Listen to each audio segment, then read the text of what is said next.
and gentlemen, please join us in welcoming Kevin Sharp. Don't be afraid to clap your hands.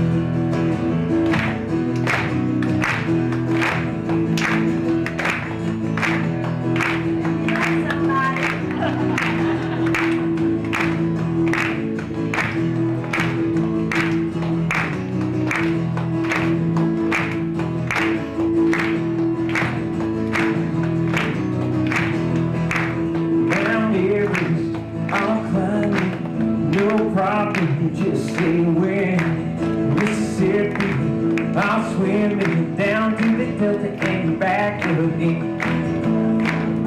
It ain't that hard to go that far when there ain't no limit to the things you do. The way that I do you.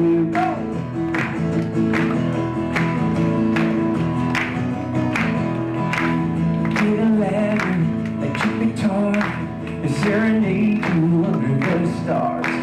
Scream, shout, make a scene, tell the whole world you're the girl of my dream. That's what you do. You love somebody, and your love is true. Well, you don't think twice about being a fool. If you love somebody that I do. Ooh, send me down the river with my soul on fire. Thought of you makes the way of this world seem a little bit lighter. You love somebody.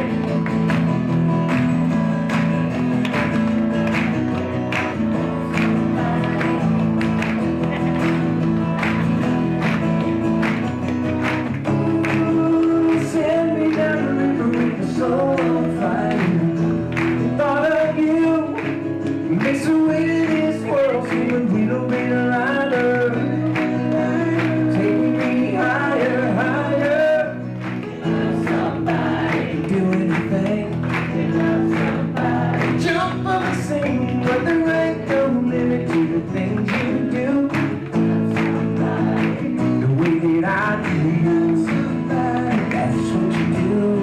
Love somebody. If your love is true, well, you don't think twice about being a fool. You love somebody the way that I do you. That was the best one you had.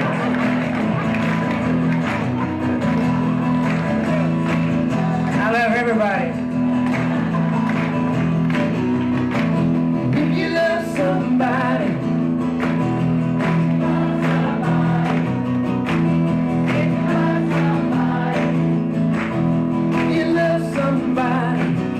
that I do you, girl. One last time. Woo.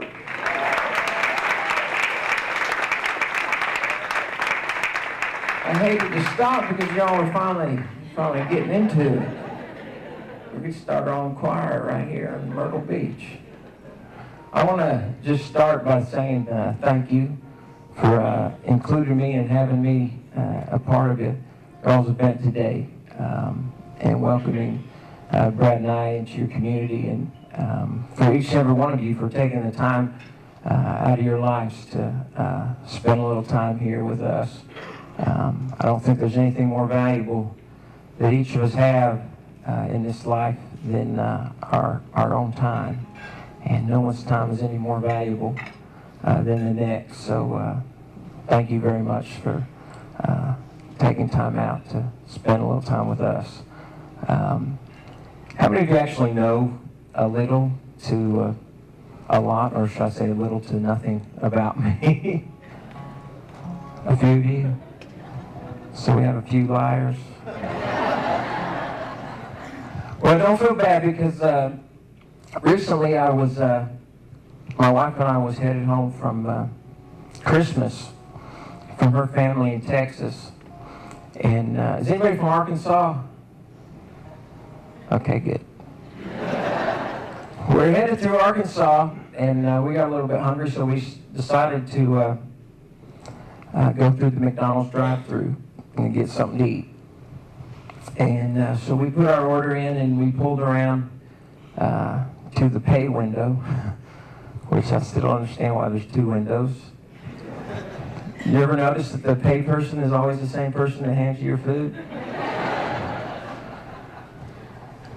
But anyway, we pull up there to pay this young lady, and she has this kind of puzzled look on her face, and I know what's coming. And she looks at me and she finally says, "Do you know who you look like? You look like Kevin Sharp." Now, there's no way to really respond to that without looking like a complete moron or an egotistical jerk. And so I prefer just kind of to ignore it.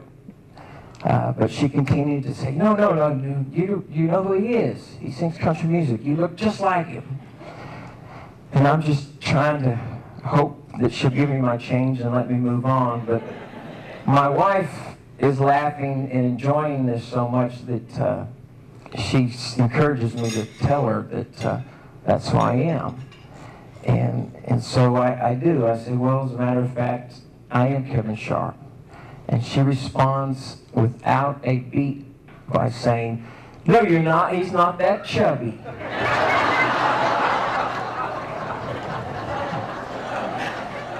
And so I just want to move on and get my hamburger. And so I decided there's no convincing this girl that I am who I say I am. And so as I drive away up to the next window, she sticks her head literally out the window to yell at me one last time to say, "If you were Kevin Sharp, you'd be driving a nicer car." Now, absolutely 100% of that story is completely accurate. And one of the main reasons I tell it is because my wife enjoys telling it so much that it became to be kind of painful every time I had to relive it. So I'm determined to share it as often as I can, so I beat her to the punch, and it will ruin the enjoyment that she gets from telling it. But long before I was being humiliated in the McDonald's drive-thru, I was just a young kid, a young man who I wanted nothing more than to be a singer and a performer when I got older. And, you know, I sang in the church groups and the musicals and the school choir and the different things you do throughout elementary school and junior high. And I didn't realize that singing wasn't cool until I got into high school, where it turns out that you know, I was very active in sports as well, and so all my football buddies would give me a hard time for singing in the choir. And so I had seen the Brady Bunch episode where Peter was on the football team and he also was singing, and it just so happens, you know, he was going to quit because everybody was teasing him and harassing him.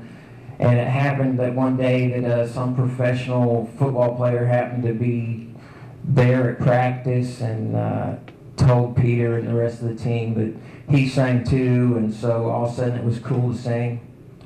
Well, that doesn't happen in real life. I sang all the time in the shower after football practice. No professional athletes ever showed up, and not one guy joined the choir.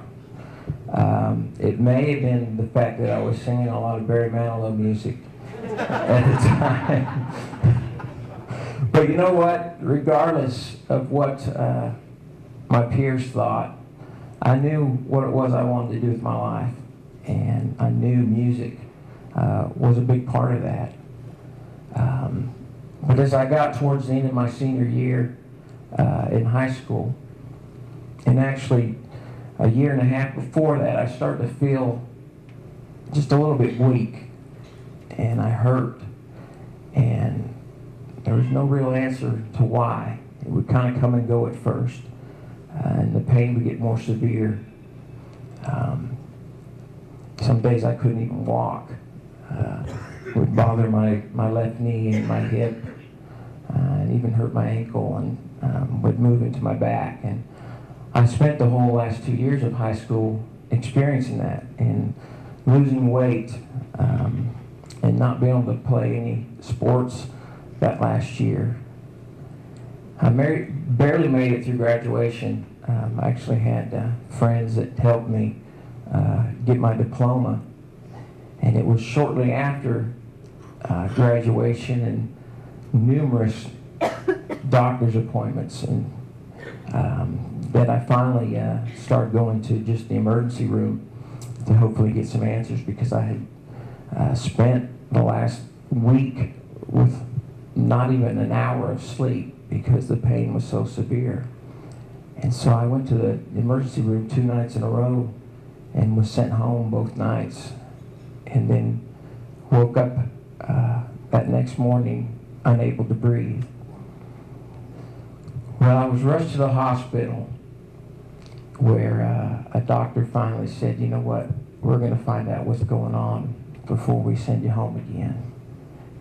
And it was just a short while after every test that you can imagine was performed that I was informed that I had Ewing sarcoma, which is a form of bone cancer. And initially they said, we need to get you to surgery right away so we can amputate your leg. Now, as important as sports was to me, that was a scary thing. And I went through every kind of emotion you can imagine, including anger. And so the doctors came back in and what I thought was to prepare me for surgery, and they told me that unfortunately the disease had already spread to my lungs, and so no longer would amputation increase my odds of survival. And in fact, they at the time didn't know if there was anything they could do at all, and that the best they could offer was approximately 6 months. Now, a lot of things go through your mind, and like I said, even anger. And I'm sure everybody in this room has, at one time or another, if not several times, thought, why me? Why me? And I tell you, I thought that many, many times. Why me? You know, I learned a lot of things through that experience, a lot of things.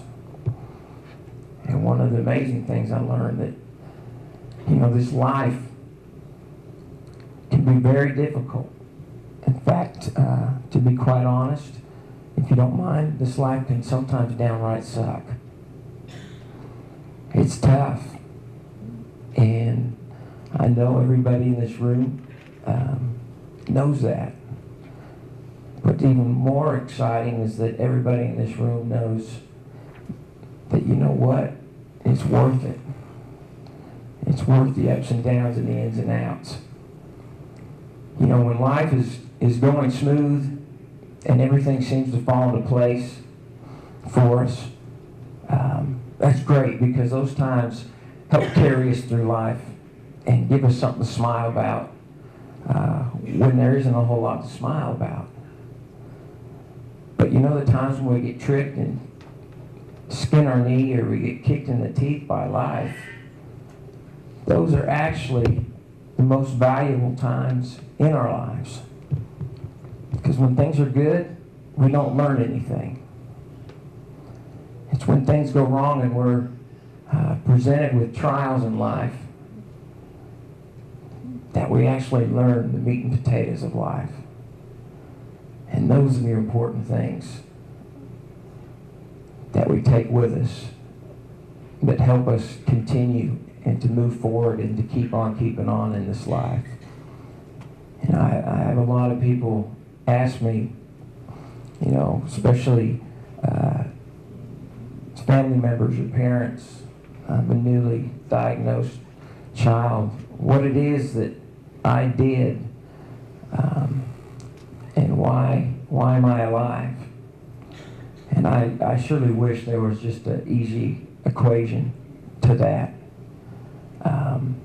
But unfortunately, there just isn't. But I do know that my nurses who sat by my bed, sometimes reading a book, doing nothing else, on their break, helped save my life. And I know that my doctors who would sometimes spend time just talking about football versus treatments helped save my life. My friends and my family, without question, helped save my life. And the most valuable gift that we're each given in this life, it's the most priceless thing we all have, and it's called hope. Knowing that today may not be all that good, but tomorrow, next week, next month, maybe even next year, in some cases, it's going to be better. And knowing that in your heart, and your mind, and your soul, is priceless. I can always tell when I'm fortunate enough to be in a good room with good people when an event like this is started with a prayer. Because I tell you, my faith as well helped save my life. People like yourselves helped save my life. You know, an organization, as it mentioned in the video, like Make-A-Wish, who literally came to my bedside and said if there was one thing that they could do for me, what would it be? Now, I was 18 at the time, so you can imagine all the crazy things that went through my head. I thought of Cindy Crawford, and I thought, man, how far will they take this wish? And I thought of all my sports heroes, and you know, all these things went through my mind. And ultimately, I knew I wanted to meet the one man who I felt his music just continually touched me and reached me in my lifetime and helped me literally on a daily basis. And his name was David Foster. And they set that up. And that time that I got to spend with him, without question, helped save my life. And it's one of the most amazing experiences I've ever had in my life. And I didn't think it could get any better than that until several years later, when I was fortunate enough to be doing what it is that I love to do, and singing and making music, that I was contacted by the foundation again, and a woman on the other end from Houston, Texas, said we have a young man who's in really critical condition who would like to meet the guy who sings his favorite song. And automatically I started to say, you know what, I've made a lot of friends, and I can probably put you in touch with whoever it is you're trying to get a hold of. And she stopped me and said, no, this young man wants to spend some time with you. You're his favorite singer. You know what? It doesn't get any better than that. Life just doesn't get any better than that. And I am so very blessed that Matthew wanted to spend a little time with me. Because to know the crazy things that went through my mind when presented with that opportunity, and knowing what must have went through Matthew's mind when given that opportunity, and the fact that he even just thought of me, would have been enough. But that time that he gave me, I actually felt that I was getting another wish. What he did for me will go with me for the rest of my life. And it's made me a better man. You know, like I said, this life is tough.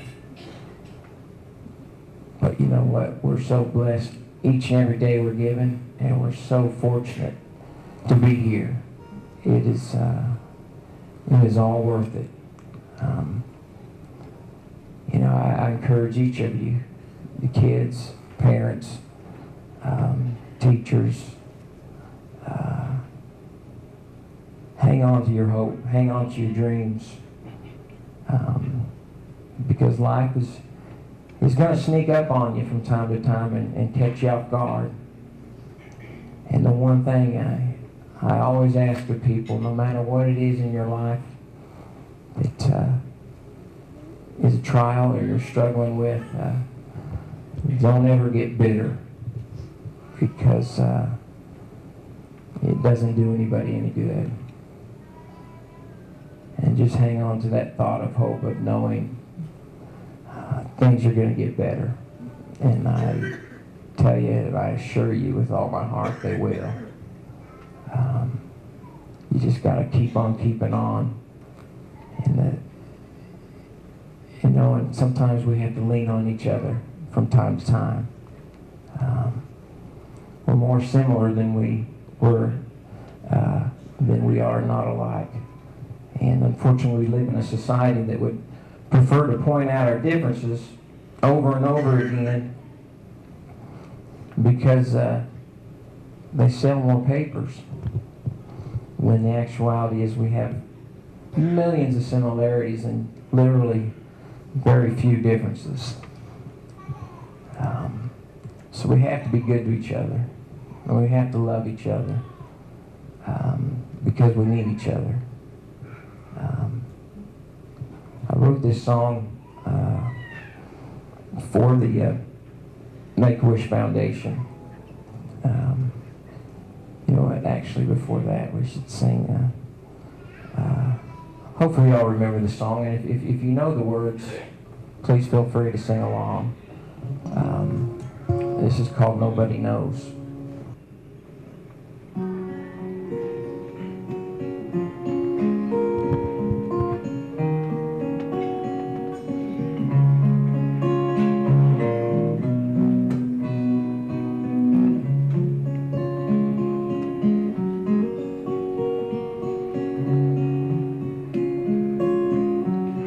Pretend that I'm glad you went away. These four walls closing more every day, and I'm dying inside, and nobody knows it but me.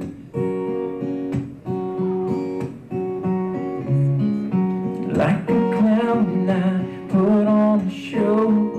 The pain is real, even if nobody knows.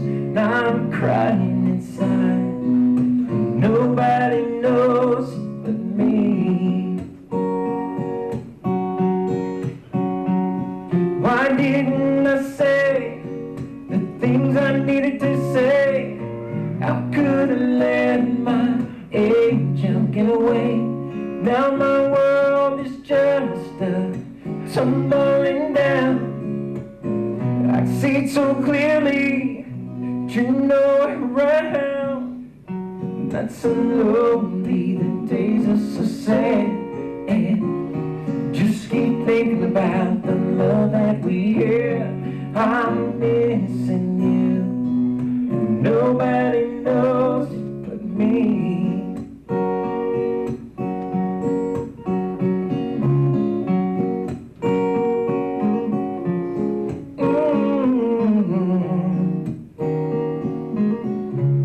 No one knows.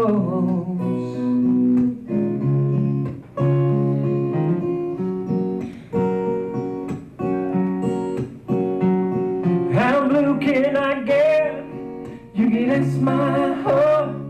Just like a jigsaw puzzle, it's been torn all apart. A million words couldn't say just how I feel. A million years from now, you know I'll be loving you still.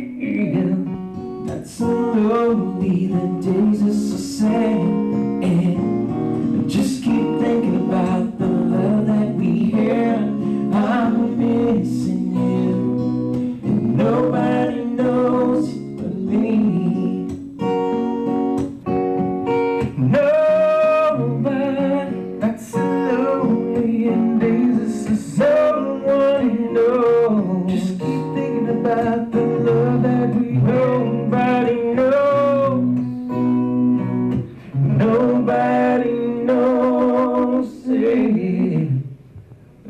good.